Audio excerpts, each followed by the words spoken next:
do Senhor Jesus Cristo. É uma alegria poder mais uma vez estar com os irmãos e poder falar da palavra do Senhor. Ao mesmo tempo, é um grande desafio essa instrução que passo a dar aos irmãos desta manhã. É algo que nunca fiz fora da igreja que estou pastoreando. Que isso é muito próprio dos pastores. Mas o reverendo Diogo me deu esse privilégio, essa oportunidade, e eu me sinto muito livre, reverendo, para poder falar da palavra do Senhor, da vontade dEle, para os irmãos nessa manhã.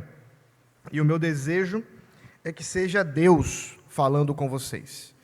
Meu desejo é que não somente um homem esteja a elucidar questões da palavra do Senhor, mas muito mais, o próprio Deus esteja a falar conosco nesse dia. Quero convidá-los a abrir mais uma vez o texto que já foi lido, 1 Timóteo, capítulo 3. Será nosso texto para exposição, do versículo 1 ao versículo 13. Eu farei mais uma vez a leitura. Os irmãos já fizeram a leitura responsiva, mas eu farei ela mais uma vez, apenas para que nós sejamos lembrados desse texto, fique em nossos corações e, mediante a exposição, nós estaremos esclarecendo um pouco mais o que Deus requer daqueles que são chamados para o oficialato, presbiterato e diaconato. Tá bom. Muito obrigado. Fiel é a palavra. Se alguém aspira ao episcopado, excelente obra almeja. É necessário, portanto, que o bispo seja irrepreensível, esposo de uma só mulher, temperante, sóbrio, modesto, hospitaleiro, apto para ensinar, não dado ao vinho, não violento, porém cordato, inimigo de contendas, não avarento, e que governe bem a própria casa, cuidando dos filhos sob disciplina, com todo respeito, pois se alguém não sabe governar a própria casa, como cuidará da igreja de Deus? Não seja neófito para não suceder que se ensoberbeça e incorra na condenação do diabo.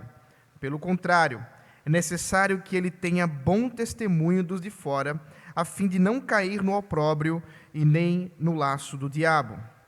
Semelhantemente, quanto aos diáconos, é necessário que sejam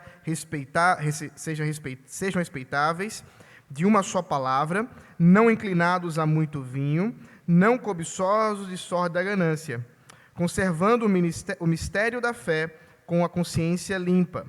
Também sejam estes primeiramente experimentados, e se mostrarem irrepreensíveis, exerçam o diaconato. Da mesma sorte quanto a mulheres, é necessário que sejam elas respeitáveis, não maldizentes, temperantes e fiéis em tudo. O diácono seja marido de uma só mulher e governe bem seus filhos e a própria casa, pois os que desempenharem bem o diaconato alcançam para si mesmos justa preeminência e muita intrepidez na fé em Cristo Jesus.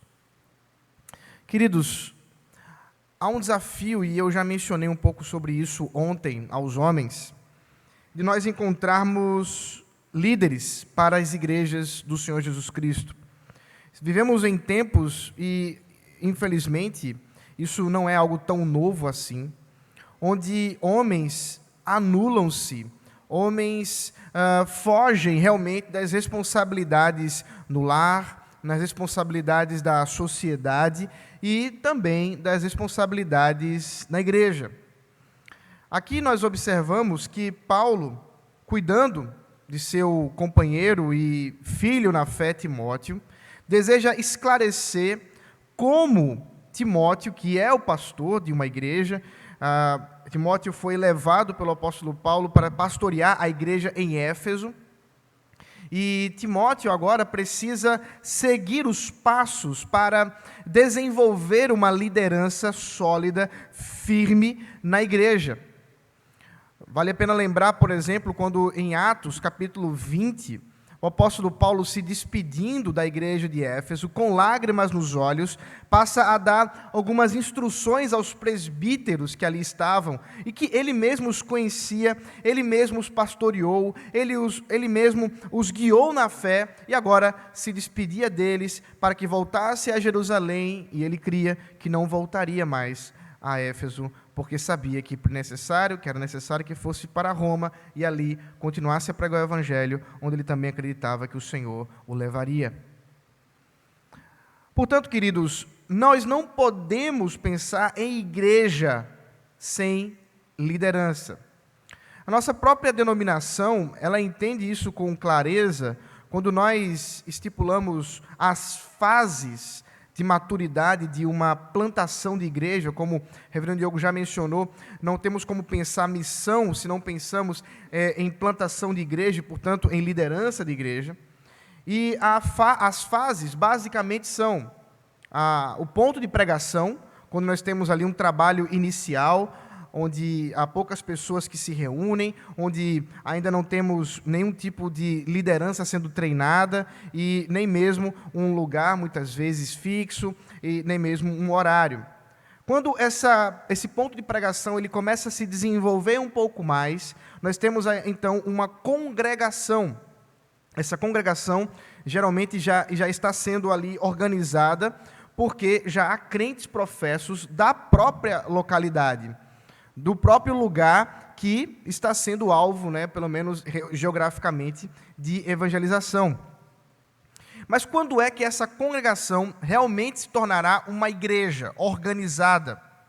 Nós temos aqui, a UMP foi organizada em 82, é a data que estava perguntando ao reverendo Diogo, mas quando ela foi organizada, não era aqui uma igreja organizada. Isso aconteceu em 89, não é isso, reverendo? Então, 7 anos depois é que a igreja vai se organizar, mas nós já tínhamos aqui jovens, nós já tínhamos inclusive uma sociedade interna. Talvez a SAF também já tinha aqui, eu imagino que as mulheres costumam se organizar primeiro, daqui a pouco eu falo sobre isso. Mas observe, portanto, que antes mesmo que nós consideremos uma igreja como organizada, já existe a igreja do Senhor Jesus Cristo ali. Mas ela vai ter ali a sua maturidade quando ela finalmente detém homens para dar prosseguimento ao trabalho de liderança local, específico, junta diaconal e conselho. E, portanto, isso não é alguma coisa criada pela IPB. Isso não foi alguma coisa que os nossos irmãos presbiterianos tiraram da cabeça, não. Isso é uma coisa que está na história da igreja e está aqui no período neotestamentário, aqui nesse momento inicial da igreja evangélica. E nós encontramos, portanto, Paulo dando instruções para que o próprio Timóteo treinasse e guiasse a igreja para tomar para si, através, nós não podemos saber exatamente se dava por meio de eleição, como nós fazemos, ou se havia outro meio, não há detalhes, mas o fato é que homens, para o presbiterato e para o trabalho diaconal, serviriam a igreja, se colocariam diante da igreja para a sua liderança. De modo que, quando nós observamos esse capítulo 3, e o meu objetivo é, hoje à noite, explicar o que é esse mistério da fé, que é a continuação do texto, versículo 14 ao versículo 16, nós vamos falar sobre isso hoje à noite, estão ali prontos para fortalecer, para dar continuidade, para guiar, para liderar a igreja do Senhor. Mas, afinal de contas, quais são essas características? Quais são esses pormenores que a igreja deve observar quando se trata de homens para a liderança da igreja? Bom, em primeiro lugar, devemos observar que o apóstolo Paulo se preocupa não apenas com características internas para a igreja.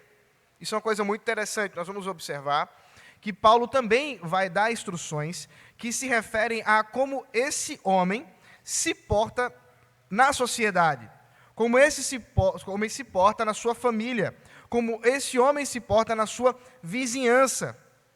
E, é claro, em períodos mais com grupos, né, menores, com umas cidades menores, era muito mais fácil você tomar conhecimento das atividades uns dos outros. Hoje, nós temos mais as nossas individualidades e muitas vezes você conhece irmãos aqui na igreja há um bom tempo, mas não sabe nem o que ele faz, né, se é casado, se tem filho. Às vezes a gente nem percebe a dinâmica das pessoas, porque me parece que nós estamos muito voltados para as próprias individualidades.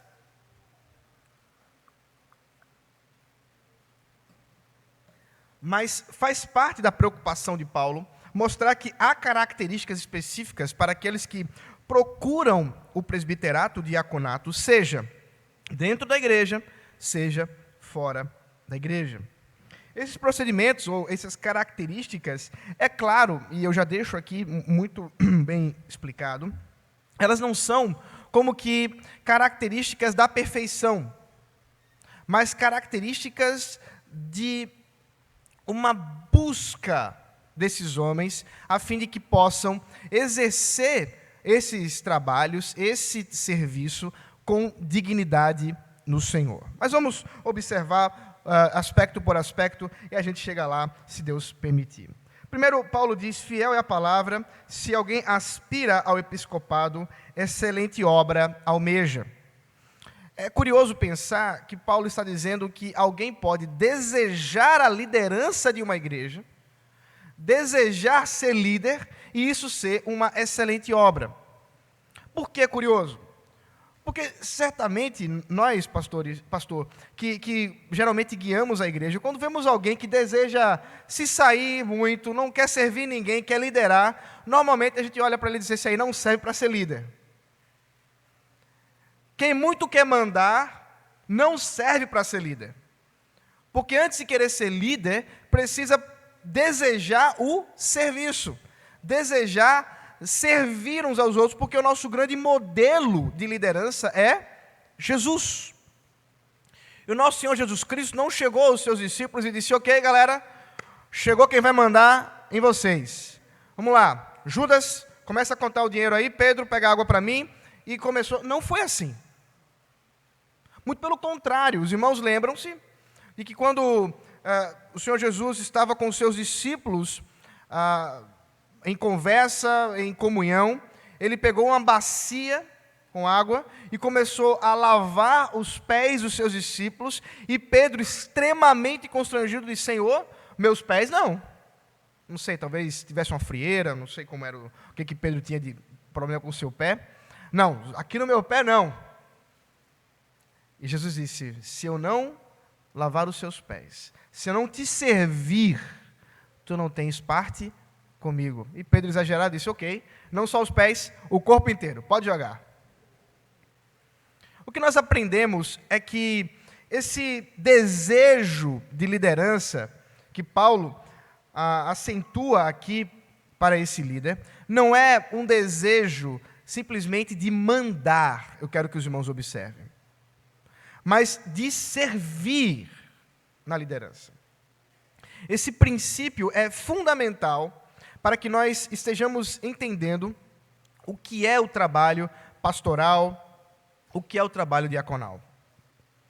Porque se nós entendermos simplesmente que quando os irmãos estiverem na semana que vem, querendo Deus, votando em homens para liderar a igreja, os irmãos pensem talvez como fizeram há pouco, votando em vereador, votando em prefeito. E é muito comum nas discussões das casas, seja a casa de vereadores, casa de deputados, senadores, os que foram ali eleitos dizerem algo mais ou menos assim, eu fui eleito para fazer tal coisa. Eu fui eleito por um grupo, e eu estou aqui representando esse grupo. Mas há um equívoco se você traz esse conceito de democracia da nossa sociedade para a igreja. Porque eu já posso esclarecer para vocês que a igreja do Senhor Jesus Cristo não é uma democracia. O que os irmãos farão na semana que vem não é uma votação democrática. Não é. Nossa igreja, ela é uma monarquia. E tem como rei o Senhor Jesus Cristo. E Ele é o único líder da igreja. Genuíno e verdadeiro. Então, o que, afinal de contas, fazem os líderes enquanto lideram? Se eles não são representantes, ainda que a nossa Constituição, ela diga isso. E aí eu tenho uma certa qualificação com a nossa Constituição da IPB, ao dizer que os líderes são representantes da igreja. Não são. É o contrário o processo. É para isso que existem essas características aqui. Porque o que os irmãos farão na semana que vem não é assim, olha, eu acho que precisa de um trabalho melhor com as crianças. Vou colocar alguém que represente esse meu desejo. Não. Porque os líderes da igreja não são representantes da igreja, são representantes de Cristo para com a igreja. Esse processo invertido é fundamental para que os irmãos entendam que quando estão votando, não estão elegendo pessoas para os representar, mas dizendo assim, eu reconheço que esse irmão pode servir como um modelo de Cristo para mim. Que desafio, hein? Eu reconheço que uma vez levado ao oficialato, esse irmão é Cristo como representante aqui na igreja de Pirangi. Portanto, o processo invertido fica mais claro quando nós observamos essas características aqui. Aqueles que desejam, portanto, servir como Cristo serve a igreja, desejam algo maravilhoso. Mas para isso, é claro, precisam buscar aptidões, desenvolver características, não para agradar a igreja, mas para que possa servi-la. Porque, veja só, você pode estar elegendo alguém domingo que vem, que no ano que vem, ou talvez até mais próximo, discipline você por causa dos seus pecados. E talvez você faça assim, rapaz, você, mas eu te elegi. Não, aí o presbítero pode dizer assim, não, meu irmão, quem me elegeu foi o Senhor Jesus Cristo. Você foi apenas instrumento, e hoje eu sou instrumento nas mãos dele, para lhe levar à consciência do perdão e da confissão de pecados. Estão percebendo como é importante nós tomarmos consciência do princípio que rege a liderança da igreja? Muito bem, e quais são essas características? Perceba que serão características altas, serão características, sem dúvida alguma, que demandam algum tipo de modelo e fidelidade que somente Cristo pode exercer com pleno vigor, com plenitude. Mas todos aqueles que desejam o episcopado, que desejam a liderança, que desejam o presbiterato e também o diaconato, desejam alguma coisa maravilhosa, mas devem, portanto, buscar com coerência servir dessa forma com dignidade no Senhor. Uma outra coisa que eu gostaria de qualificar, já que mencionei da questão da representatividade do conselho, da junta diaconal para com a igreja mediante Cristo, é que a palavra episcopos, episcopado, na palavra grega episcopos, ela não é uma diferenciação, ela não é uma palavra que se diferencia em função das outras duas palavras que são usadas no Novo Testamento para a liderança da igreja, como presbíteros e os pastores. As três expressões, presbítero, pastor e bispo, são três características de uma mesma função. Você vai ver, por exemplo, veja comigo Atos capítulo 20, que eu já mencionei, mas só para você ter certeza do que eu estou dizendo.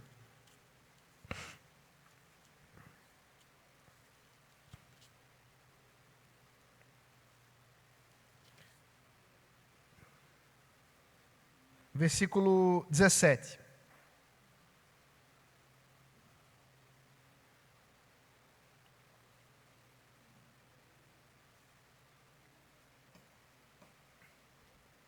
De Mileto mandou a Éfeso chamar os presbíteros da igreja, Paulo, Chamou-os para conversar. Agora veja como é que ele os chama. Versículo 28 agora. Atendei por vós e por todo o rebanho, sobre o qual o Espírito Santo vos constituiu bispos, para pastoreardes a igreja de Deus, a qual ele comprou com seu próprio sangue. Então observe que Paulo está falando com presbíteros, ele os chama de bispos e diz que a função deles é pastorear. Então essas três características não apontam de modo algum funções diferentes numa hierarquia, mas sim características distintas de ênfase no trabalho de uma mesma função pastoral, presbiteral. O que significa bispo? Bispo é a palavra que traz a ideia de supervisor. Então, a primeira função do presbítero é supervisionar o rebanho, cuidar dele, observar como estão as coisas. Portanto, você vai, querendo Deus, na semana que vem, eleger alguém para stalkear você nas redes sociais. Os mais velhos não sabem o que eu estou falando, mas os mais novos sabem. Stalkear é alguém que fica procurando assim as fotos nas redes. O que esse irmãozinho está fazendo aqui? Deixa eu ver. Está viajando para onde, irmão, que não veio para a igreja? Esse é o trabalho do pastor. Tem gente que fala assim, ô pastor, como é que o senhor sabe que eu fiz isso? É minha função. É meu trabalho fazer isso. Se eu não souber onde você está, começa a se preocupar. Deixei de mão. É trabalho do conselho da igreja supervisionar os irmãos. E eu sei que nós vivemos num período em que as pessoas se incomodam muito com isso. Eu quero a minha privacidade. Eu quero fazer as minhas coisas sem que ficar tendo que prestar contas a ninguém. Não presto conta nem para o meu marido, vou ficar prestando conta para pastor. Opa, 2 pecados aí. Queridos, o primeiro trabalho pastoral envolve, sim, um trabalho de olhar a igreja, de observar a igreja, de observar a postura dos irmãos. É claro que esse observar não é simplesmente um observar de julgamento, mas é um observar pastoral. Porque a função, e agora eu entro no segundo termo, pastor, aqui traz a ideia realmente de alguém que cuida, que alimenta, que preserva o seu rebanho. Qual é a função de um pastor? Eu não fui criado em uma região rural, uma região em que via a função pastoral, mas a gente lê um pouquinho, a gente observa o trabalho pastoral. Um pastor, ele tem como função acordar muito cedo, vai ali até os animais que ele está pastoreando, sejam ovelhas, ou bois, o que sejam, ele vai até eles, alimenta-os, se preocupa se tem alguma doença, se está com alguma situação ali que precisa de cuidado. Para isso é necessário que o pastor esteja presente com a igreja. Uma característica pastoral, no seminário a gente fala muito isso, é aquele pastor que tem cheiro de ovelha, né, Reverendo Diogo? O que é o pastor com cheiro de ovelha? É o pastor que vive a vida comunitária, que participa das atividades da igreja, que está presente, e eu percebi que 2 presbíteros renunciaram exatamente porque não têm condições de fazer isso, porque é função realmente presbiteral, é função realmente pastoral. Está presente, olhar, ver, cuidar, observar, sentir como as coisas estão indo. E, finalmente, a terceira característica, como presbítero, nós vamos ver isso mais à frente também, é que ele deve ser alguém experimentado. A palavra presbíteros é, literalmente, ancião, uma pessoa idosa, uma pessoa que já tenha alguma experiência. Aqui está um jovem de 33 anos falando isso. O que, obviamente, Timóteo também era um jovem, nós não temos aí a ideia da idade dele, mas devia ali ter entre seus 20 e 30 anos também. Por isso era jovem. Por que um jovem de idade pode ser um presbítero? Porque o que conta, especialmente aqui, é a experiência espiritual. A experiência com Deus. a maturidade espiritual. Nós muitas vezes encontramos pessoas mais velhas, mas extremamente imaturas, e jovens maduros na fé. Ao mesmo tempo, nós encontramos senhores maduros que têm uma coerência de idade e uma coerência de idade espiritual, e jovens também imaturos. É por isso que os irmãos não devem se preocupar tanto com a idade do presbítero, do diácono, mas sim da maturidade que ele apresenta na caminhada cristã. E isso sim é uma característica fundamental, especialmente para os presbíteros. Vamos agora para algumas características que Paulo descreve para aqueles que, em primeiro lugar, desejam o presbiterato. É necessário, ele diz, que seja irrepreensível. A expressão irrepreensível traz a ideia de alguém que não tem pecados públicos de que se envergonhar. Todos nós somos pecadores e todos nós somos repreensíveis. Todos nós. Mas aqui, a expressão, a ideia, não é simplesmente que ele não tenha pecado, porque afinal de contas todos nós temos, mas sim que ele seja alguém que, dentre a sua vida, no tempo da sua vida, seja na igreja ou fora dela, não há do que se envergonhar do seu proceder público. Ele não é alguém em que as pessoas, quando ele passa, dizem assim, esse é aquele irmãozinho que... Ou pior, o seu pecado não só é público, mas é não arrependido. É alguém que caminha em pecado e muitas vezes a igreja sabe disso. Ah, mas ele serve, é um camarada tão gente boa. Ele tem os seus deslizes, mas quem não tem, né? Não serve para ser presbítero. Porque se ele é repreensível, como ele levará os irmãos ao arrependimento?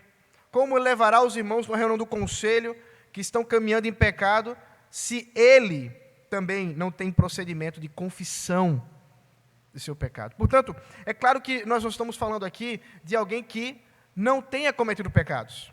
Já disse isso. Mas alguém que, sendo irrepreensível, não é constrangido mediante a igreja por causa do seu proceder público dentro da igreja. O texto também fala que ele deve ser esposo de uma só mulher.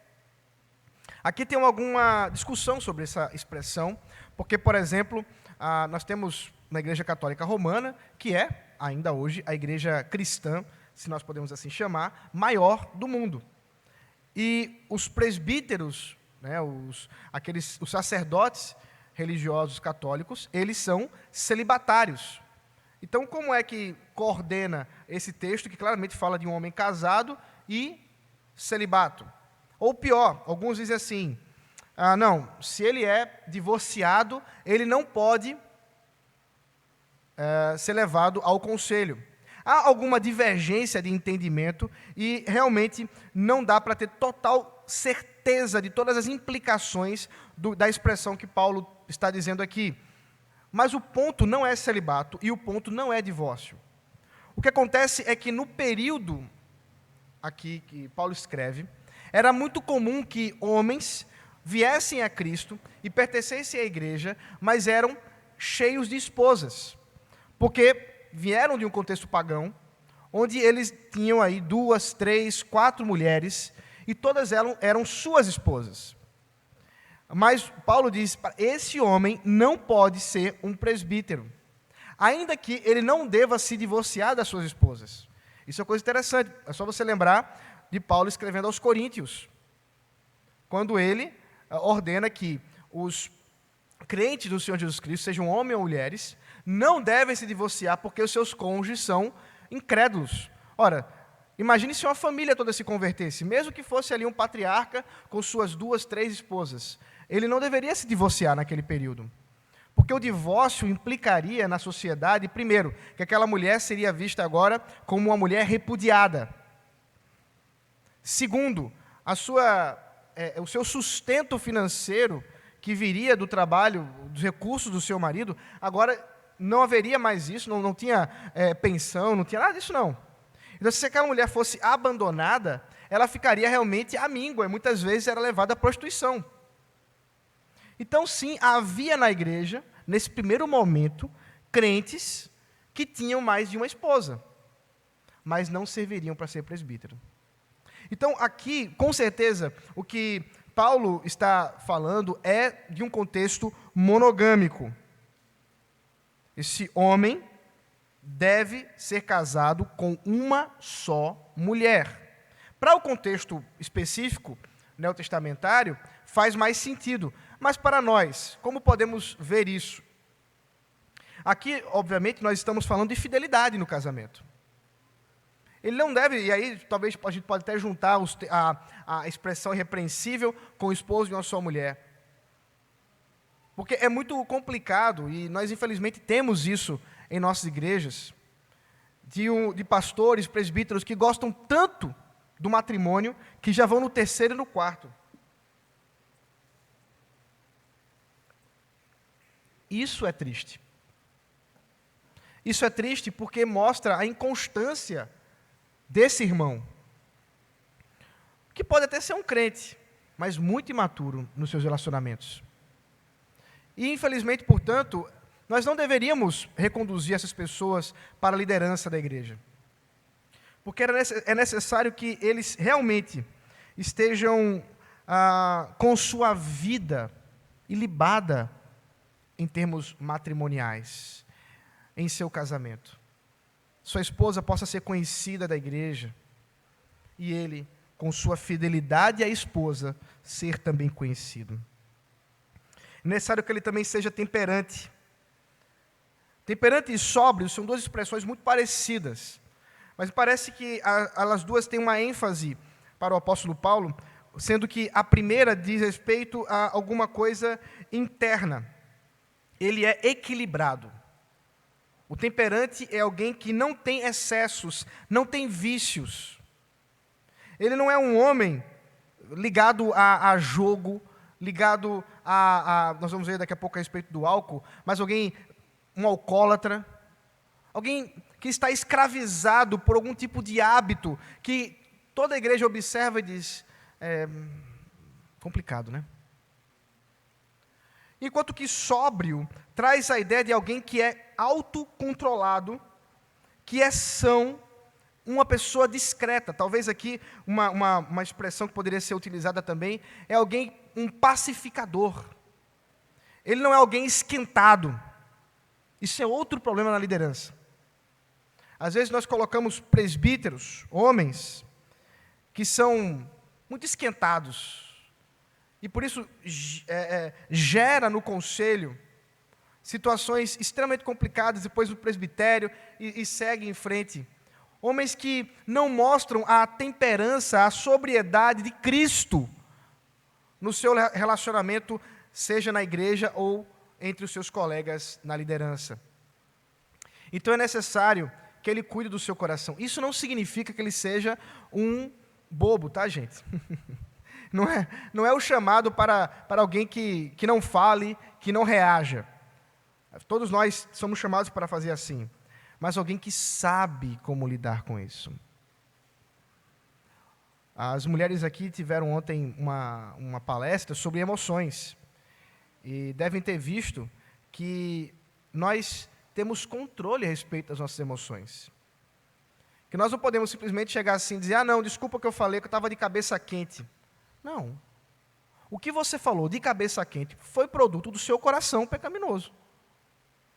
Isso significa que as nossas expressões, nossa forma de reagir, não está desculpada por situações de cabeça quente. Então ele precisa ser alguém que, mesmo de cabeça quente, se autocontrola. Desafio, hein? Continua o texto. Ele deve ser hospitaleiro. Sim, alguém que tenha a sua casa aberta. Alguém que tenha a facilidade de receber. Eu pulei uma expressão aqui, vamos voltar aí. Ele deve ser modesto. Modesto é alguém que está que é virtuoso, alguém que tem virtude no seu caminhar. Ele é moralmente excelente, é alguém que os jovens podem olhar e dizer assim: eu queria ser como o presbítero fulaninho. Olha como ele se porta como um cristão. Ele é um exemplo como um cristão. A sua modéstia, inclusive, ela é externalizada até mesmo na sua forma de se vestir, na sua forma de viver. Ele também, como eu disse, deve ser hospitaleiro, ter a sua casa aberta, disponível. Deve ser alguém que não tem a sua vida fechada, como se ninguém pudesse conhecê-lo. Ele também deve ser apto para ensinar, sem dúvida alguma, porque essa é a função primária dos presbíteros. Como supervisores do rebanho, eles precisam estar dispostos a ensinar o caminho para as suas ovelhas. Ensinar o caminho do Senhor. Portanto, ele precisa ser alguém que conhece as Sagradas Escrituras, que maneja bem o ensino da palavra. E também, consequentemente, ele não é só um bom professor, mas também um bom aluno, alguém que aprende bem. Os versículos de 3 a 5 concluem essa porção do presbiterato, agora falando sobre como ele deve proceder publicamente, não só interno na igreja, mas também fora da igreja. Primeiro, ele não deve ser dado ao vinho. Esse texto não está falando sobre a abstinência. Isso não faz sentido num contexto neotestamentário. Lembre-se que o próprio Senhor Jesus Cristo bebia, e não só bebia, como ainda fez seu primeiro milagre com vinho, e muito vinho, e bom vinho. Portanto, o texto não está falando contra a bebida alcoólica. Está falando que ele não é alguém dado à bebida alcoólica. Ele não é alguém que está habituado ao beber, como se isso realmente fosse alguma coisa que lhe escraviza os desejos e as paixões.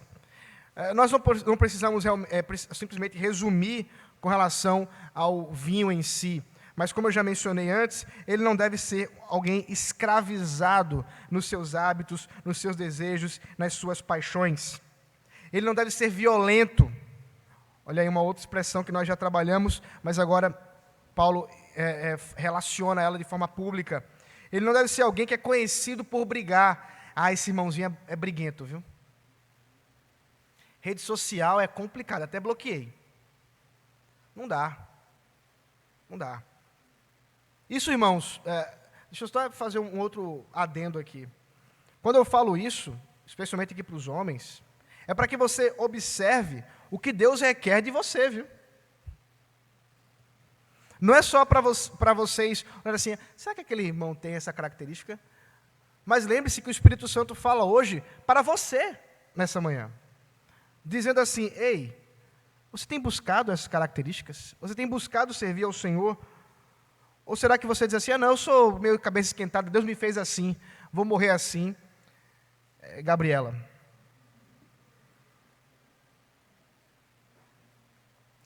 Ele também deve ser manso, cordato, porque ele é pacificador. Alguém que busca a paz ao invés das contendas. Por isso, inimigo de contendas, inimigo de brigas. Uma outra característica, ele não pode ser avarento. É claro, porque se ele está lidando com a igreja, com as questões da igreja, se ele está lidando com, muitas vezes, recursos da igreja, é necessário que ele não seja alguém mesquinho e avarento, mas antes o foco seja no reino de Deus. Ele também deve ser alguém que governa bem a própria casa. Aqui é o estágio probatório. O lar é o estágio probatório do líder na igreja. O próprio apóstolo diz: se ele não governa bem o seu lar, como há de governar a igreja? É necessário que os irmãos observem como lida com sua esposa.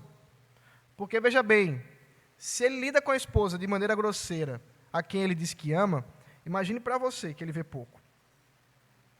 Então, é fundamental que ele ame, cuide da sua esposa, cuide dos seus filhos, e nesse estágio probatório, ele também possa exercer essa liderança na igreja. Obrigado. Ele também não deve ser neófito, nós já vimos isso. Como presbítero, como ancião, ele deve ser alguém experimentado. E Paulo explica, para que ele não caia na tentação do diabo. Na mesma tentação que o próprio Satanás veio a cair, do orgulho. Na condenação diabólica do orgulho. Sem dúvida, uma das piores coisas que uma igreja pode ter é um líder arrogante.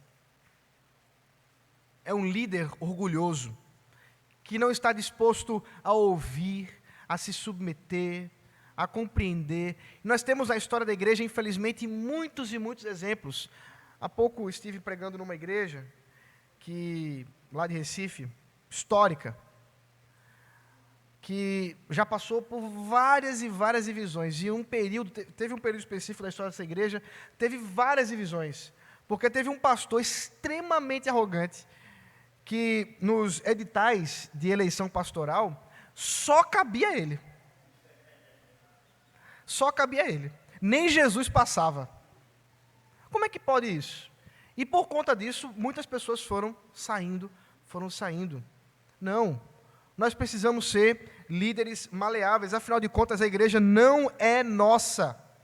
Nós não estamos lidando com uma coisa que é de nossa propriedade, mas que nos foi dada para nós cuidarmos e nos responsabilizarmos por amor ao Senhor e amor à igreja. Portanto, nunca achar que as discussões no conselho, as discussões no presbitério, no sínodo e até mesmo no Supremo Concílio dizem respeito a alguma coisa do nosso orgulho, da nossa propriedade, mas antes do reino de Deus.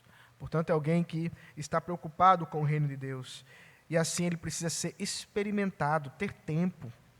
Por isso que vocês, ao olhar, não devem buscar pessoas que conheceram agora a igreja, conheceram agora a fé reformada. Isso tem acontecido muito jovens que têm conhecido a fé reformada e muitas vezes se tornam extremamente arrogantes, extremamente orgulhosos da sua teologia reformada e perdem bastante de ensinar, de pastorear, de cuidar de pessoas, porque estão muito preocupados em humilhá-las diante da sua sabedoria.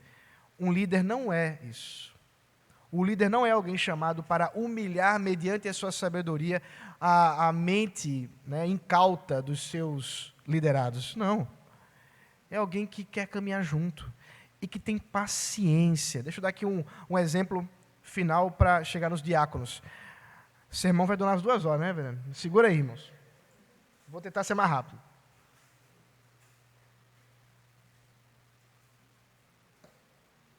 João Calvino, que é para nós um dos exemplos de pastor, de mestre para a igreja, quando foi pastorear a igreja de Genebra, uma das suas solicitações para o conselho, os irmãos devem lembrar que, à época, igreja e Estado eram coisas unidas. Então, o Conselho de Genebra, nós podemos chamar aqui os vereadores de Genebra, que eram os governantes da cidade, eles também governavam a igreja. Então, Calvino nunca liderou a igreja de Genebra. Isso é uma coisa curiosa. Talvez os irmãos nem saibam isso historicamente, mas, enfim. Calvino solicitou, durante toda a sua vida, que a administração da ceia do Senhor fosse da responsabilidade dos pastores.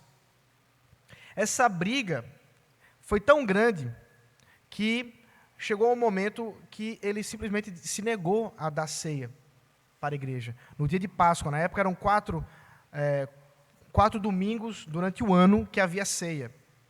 E nesse domingo de Páscoa, que era a ceia mais importante do ano, ele se negou a dar a comunhão para o povo.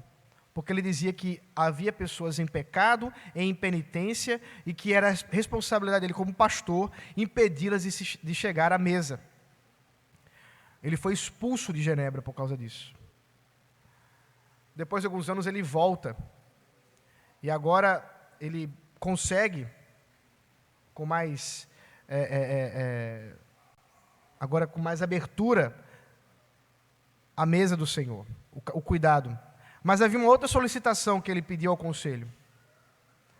Ele dizia, eu quero que a ceia não seja apenas 4 vezes ao ano, mas seja todo domingo. Todo culto tem a ceia. Isso é uma defesa que Calvino sempre fez. E ele nunca conseguiu isso.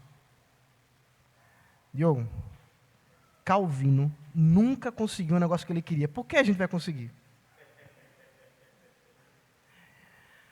Os líderes da igreja do Senhor Jesus Cristo devem tomar cuidado para não achar que as suas ideias, mesmo que certas e bíblicas, devam ser implementadas no tempo que eles querem para a igreja. Não, isso não vai acontecer.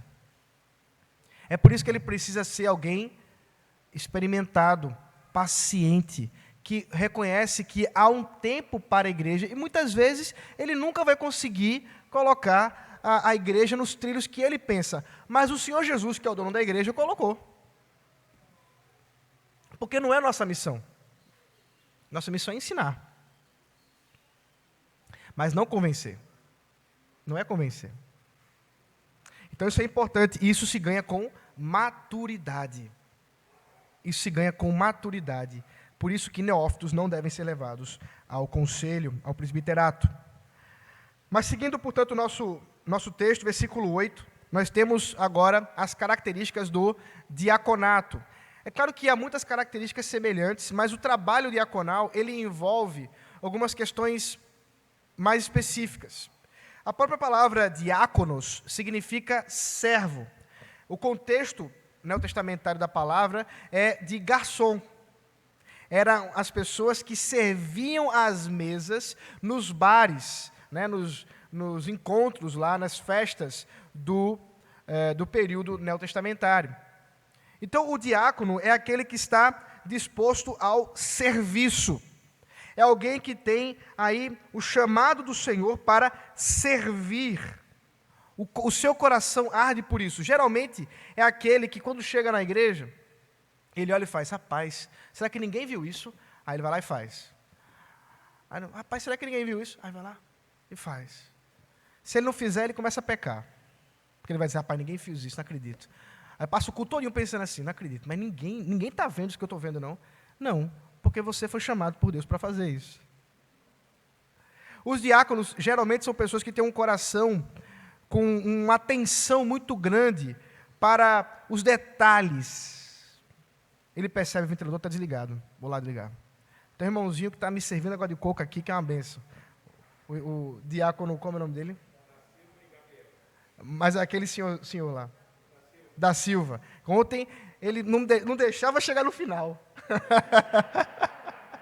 Quando estava chegando a água de coco, agora acaba. Ele, opa, não.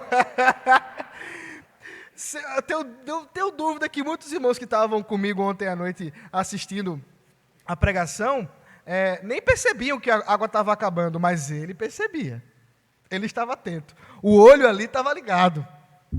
Porque isso é uma característica do serviço. Isso é uma característica do diácono. É alguém que tem realmente uma disposição para servir. E é curioso, eu vou tratar isso mais para frente, que muitas mulheres têm esse olhar. Muitas mulheres têm esse olhar. E aqui eu já vou entrar num assunto polêmico, mas eu não acredito em diaconisas, no sentido do oficialato. Não acredito que o texto está defendendo aqui uma posição para mulheres liderarem a igreja no serviço. Mas estou convencido que o Senhor chama mulheres para auxiliarem o trabalho diaconal. A nossa própria Constituição prevê isso, que a junta diaconal pode chamar mulheres piedosas para auxiliar no trabalho. Por quê? Porque o trabalho diaconal envolve uma certa sensibilidade e um certo olhar que muitas vezes os homens não conseguem ver. É por isso que vamos falar daqui a pouco sobre as esposas dos diáconos. Vamos falar sobre elas daqui a pouco. Mas observe, portanto, que o trabalho diaconal, o serviço diaconal, é alguma coisa que toda a igreja deve executar, num sentido mais amplo. Os oficiais que foram chamados por Deus para representar Cristo nessa área devem servir especialmente na liderança desse serviço. Mas mulheres, especialmente as mulheres, devem sim ser chamadas pela junta diaconal para esse trabalho, para auxiliar esse trabalho. E elas fazem isso com muita maestria. Muitas vezes com a sensibilidade, dizer assim, olha, tem uma família aqui da igreja que está passando por uma necessidade. Ninguém sabe, mas as mulheres já estão sabendo. E não é fofoca não, é cuidado. Olha, vocês souberam, irmã fulaninha teve o bebê. Ela está lá de resguardo, o marido está trabalhando. Quem vai fazer comida? Eu tive o privilégio, da graça do Senhor, de pastorear algumas igrejas que... Eu tenho 3 filhos, os irmãos já viram isso. E quando João Gabriel nasceu, nós estávamos em São Paulo, com família, com tudo. Então foi uma experiência muito tranquila, inicialmente falando, apesar de ser o primeiro filho. Mas quando Samantha nasceu, nós estávamos no Rio Grande do Sul. Era um frio terrível, lá do Rio Grande do Sul. A Samantha nasceu em julho. E nós estávamos ali, as casas não são aquecidas, então ela acordava no meio da madrugada, 1 da manhã, 2 da manhã, a 1 grau, -1, dentro de casa. Tem que colocar casaco para ir pegar o bebê, para trocar uma fralda. E essa dinâmica realmente acabava com a gente. Minha esposa estava cansada, eu tentando dar conta da igreja, dela, de João, de Samantha, e as irmãs da igreja se juntaram. E elas nos deram comida, acho que foi tanta comida que a gente teve que pedir para parar de mandar. Não mande mais não, por favor, que já não cabe na nossa geladeirinha pequena. Porque houve um cuidado. Se esperasse dos homens, isso nunca aconteceria. No máximo, eles diziam assim, tem um dinheiro na sua conta aí, vê o que você faz com isso. Não ia acontecer. Mas as mulheres cuidaram disso. Sensibilidade diaconal. Sensibilidade diaconal. Por isso eu insisto, irmãos da junta diaconal, os que já são eleitos e aqueles que serão eleitos, verifiquem mulheres piedosas, maduras na fé, talvez suas esposas. Que bom que fossem suas esposas, mas às vezes há demandas, eu sei, há situações que possam auxiliar nesse trabalho, nesse olhar, porque certamente Deus será louvado por isso. E quais são as características? Bom, primeiro, ele deve ser respeitável.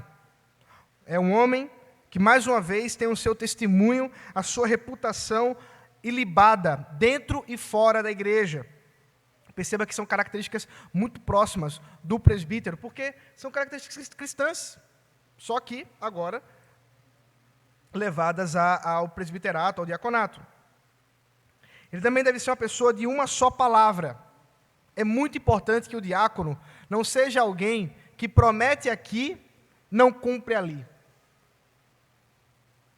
Porque ele lida, muitas vezes, com questões muito particulares dos irmãos. Como a junta diaconal, o trabalho primário da junta diaconal não é simplesmente chutar cachorro e pedir que bêbado entre, ou pelo menos mandar ele ficar quietinho, lá sentadinho lá atrás, mas muito mais do que isso, é o cuidado, o serviço social da igreja, essa atenção para os doentes, para as pessoas que estão com algum tipo de necessidades financeiras ou de outras ordens.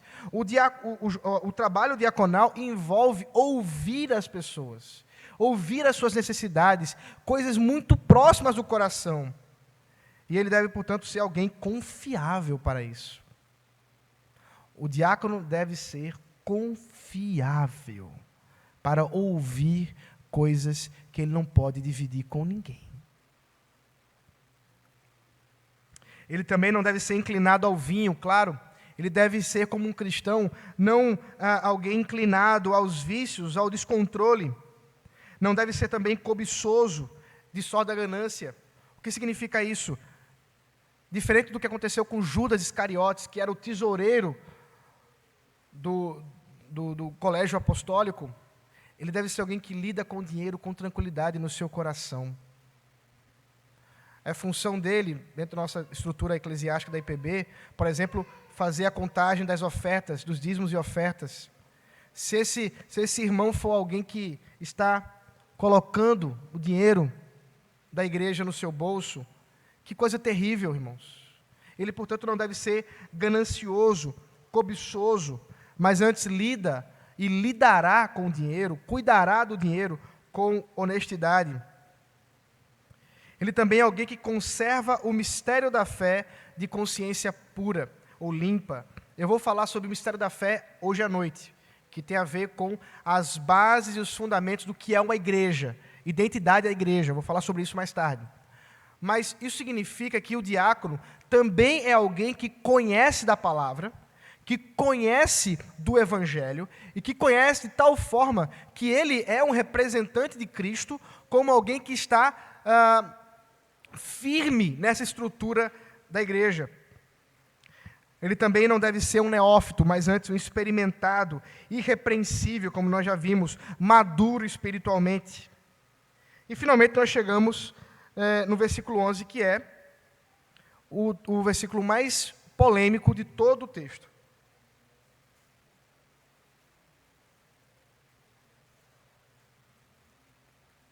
Eu estou terminando, irmãos. Ele deve ser, ou melhor dizendo, a esposa do diácono também está ligada ao seu ofício.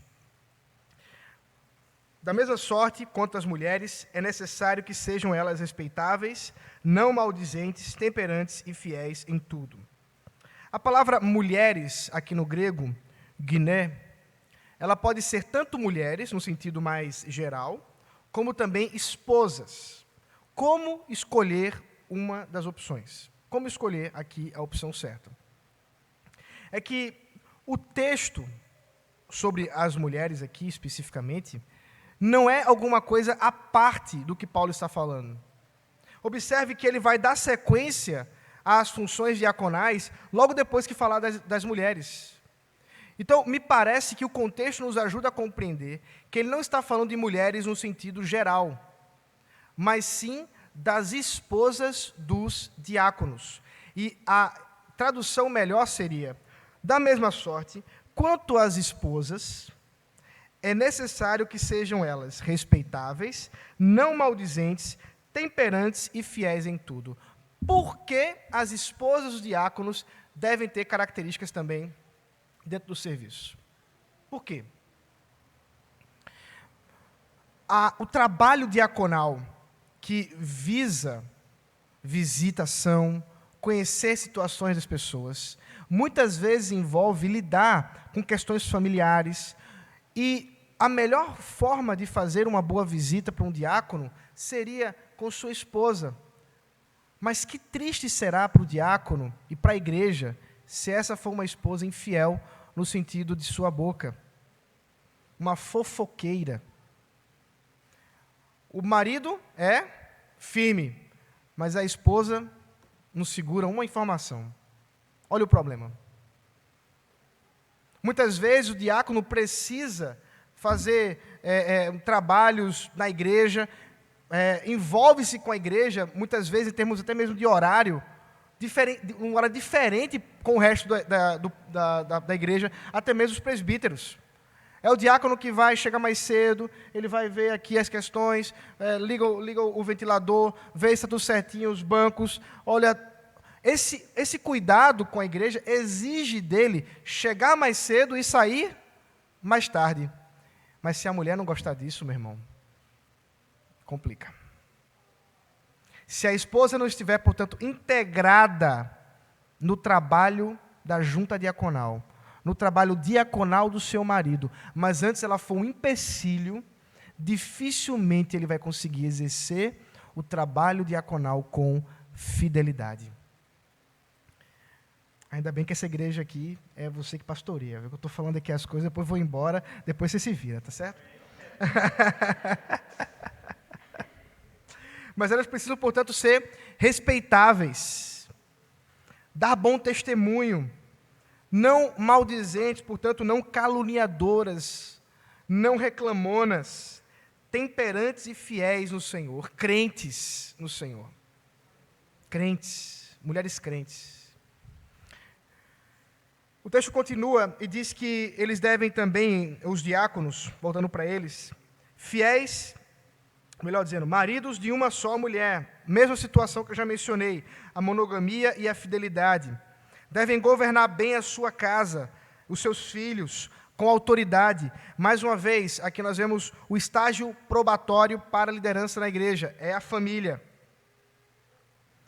E deve, portanto, ter a consciência de que desempenhando, veja o versículo 13, que ao desempenhar bem o diaconato, alcança justa preeminência e muita intrepidez na fé em Cristo Jesus. É interessante ver que como o diácono, ele vive muito para o serviço, muito para o serviço, muito para o serviço, a igreja deve buscar realmente reconhecer quando homens de Deus estão sendo usados pelo Senhor para servir bem a igreja. Nossa denominação também tem um cuidado para com isso. E nós temos essa questão da emerência, que é quando 35 anos, né, reverendo? 35 anos? 25? 25? 25 anos de trabalhos, de serviços, seja no presbiterato ou no diaconato, irmãos recebem um reconhecimento de uma emerência. Não é pedrinha na coroa não, irmãos, mas é um reconhecimento de que esse irmão está com fidelidade no Senhor, servindo. A igreja também deve fazer isso. Ontem eu falei aos homens e eu falo aqui também. O apóstolo Paulo escrevendo à igreja aos Filipenses, no capítulo 2, lá no final do texto, não me recordo se no versículo 27, 29, no finalzinho do capítulo 2, ele olha e diz assim, olha, diante de tantos maus líderes, é necessário que a igreja esteja dando honra aos bons líderes que tem. Irmãos, ter um bom pastor, ter bons presbíteros, bons diáconos, é um privilégio. Um privilégio. Mas, ao mesmo tempo, é responsabilidade da igreja, porque o Senhor concedeu que, pelas formas ordinárias, na condução do Espírito Santo, claro, os irmãos escolham aqueles que vão liderá-los, aqueles que vão representar Cristo para esta igreja. E nessa manhã, eu espero que Deus esteja falando com você. Eu espero que o Senhor esteja tocando no seu coração e talvez confirmando em você, homem e servo do Senhor, dizendo assim, ok, esse desafio aí eu não posso pegar não, não tenho a menor condição, nessa lista aí eu não passo. E Deus fala hoje para nós, dizendo assim, é porque é pelo meu Espírito, é pela minha graça, não é pela sua obra, não é pelo seu mérito. Ao mesmo tempo, talvez você esteja dizendo assim, rapaz, mas com essas características vou votar em ninguém domingo que vem. Você deve pensar assim, Senhor, dá-me condições de ver dentre os irmãos dessa igreja, pessoas que realmente estejam dispostas a buscar uma vida semelhante a essa, ainda que não estejam vivendo isso de maneira plena. Como eu disse, somente Cristo pode fazer isso. É um momento de oração da igreja, é um momento de reflexão da igreja, mas é um momento que a igreja tem de vivenciar, de experienciar a obra do Espírito Santo no seu corpo. E a minha oração, meus irmãos, é que a igreja presbiteriana do Pirangi possa vivenciar isso, para a glória de Deus. Vamos orar. Deus, eu te louvo